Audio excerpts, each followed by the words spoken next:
Ukraine के युद्ध जैसे हालात से जो भारतीय वापस आ रहे हैं, उनकी खुशी उनके चेहरों पर साफ देखी जा रही है।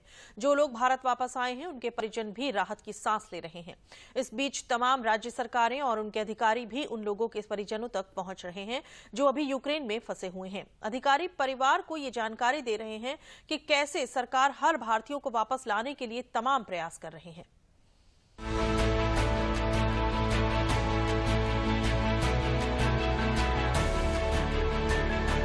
युद्ध के माहौल से सुरक्षित वतन वापसी की खुशी क्या होती है, इसे सबसे ज्यादा भारत लौटे ये बच्चे और उनके परिजन ही समझ सकते हैं। प्रधानमंत्री नरेंद्र मोदी के प्रयासों से यूक्रेन में फंसे भारतीय नागरिकों और छात्रों की अब तेजी से सुरक्षित निकासी और देश वापसी हो रही है। हर नए दिन के साथ यूक्रेन की सीमा से लगे देशों के माध्यम से भारतीयों को लाने वाली फ्लाइट की संख्या भी बढ़ रही है।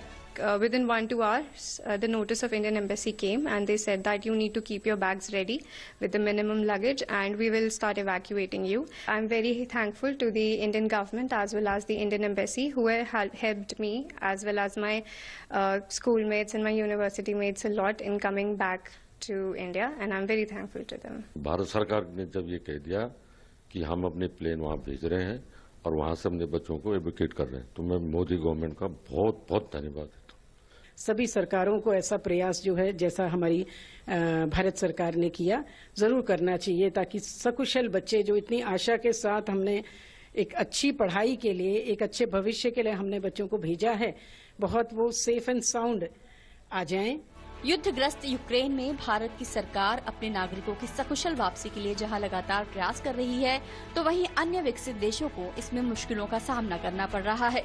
जहां एक और ऑपरेशन गंगा के तहत भारतीयों को निकालने की मुहिम जारी है, तो वहीं अमेरिकी नागरिकों को अन्य पड़ोसी देशों के माध्यम से निकासी के लिए यूक्रेन की सीमा पर लंबा इंतजार करना पड़ रहा है।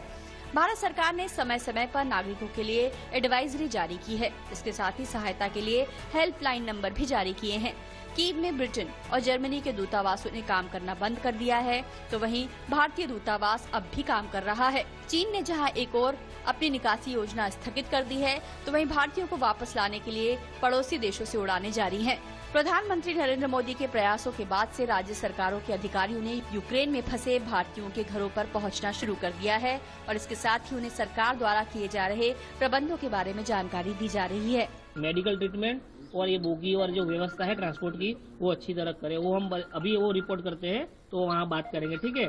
तब तक आपसे कांटेक्ट हो सके जो 4 एम्बेसी है तो उसका, और उसके साथ दिल्ली का जो एम्बेसी है उसका नंबर भी हमने शेयर किया है। उत्तर प्रदेश के अपर मुख्य सचिव गृह अवनीश अवस्थी ने बताया है कि सरकार प्रदेश के छात्रों को अपने घर तक निशुल्क और सुरक्षित पहुंचाने का काम कर रही है। धीरे धीरे करके जो हमारे छात्र आते चले जा रहे हैं उनको घर तक सुरक्षित पहुंचाया जा रहा है। आपने कल देखा होगा कि यूक्रेन के निकटवर्ती देशों में भारत सरकार के विदेश मंत्रालय ने व्यवस्था बनाई है, तो अब बहुत तेजी से छात्र आ रहे हैं।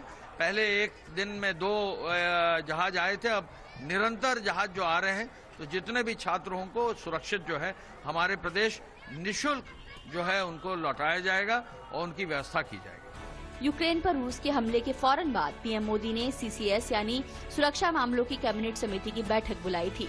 अन्य मामलों की समीक्षा के साथ ही उन्होंने मंत्रियों को साफ निर्देश दिए थे कि भारतीयों की सुरक्षा और उनकी भारत वापसी सबसे बड़ी प्राथमिकता है।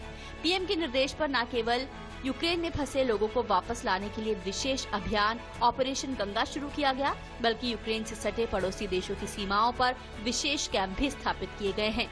हर एक भारतीय सुरक्षित वापस लौटे, इसे लेकर प्रधानमंत्री मोदी कितने चिंतित और संवेदनशील हैं, इसे इसी बात से समझा जा सकता है कि बीते कुछ दिनों में उन्होंने इस मुद्दे को लेकर बड़ी बैठकों की अध्यक्षता की है।